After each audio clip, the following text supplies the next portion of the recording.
Pakarwas muna tayo mga idol. Ayun no, ready na yung ating motor.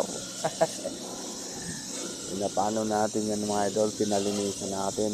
Change oil na rin yung kanina, tapos pinalitan natin yung bagong kadena para may lahat na naman mga idol bukas. Sana matuloy at magandang panahon mga idol para makaride tayo.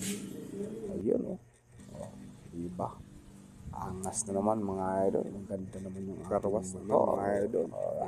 Ready na yung ating motor.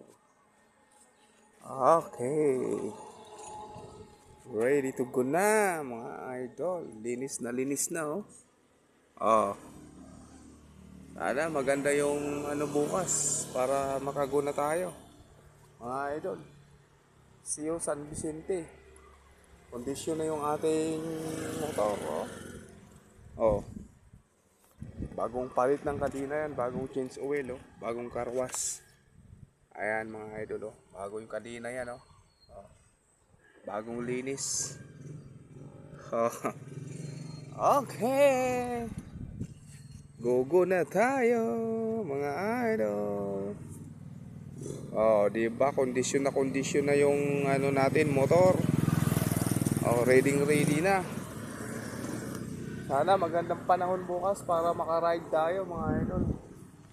Ah, bago lahat yan, bagong change oil, bagong kadena, bagong karwas. Pangrat-rat ito sa San Vicente, Palawan. Alright, yun lang. Bye-bye. See you next vlog.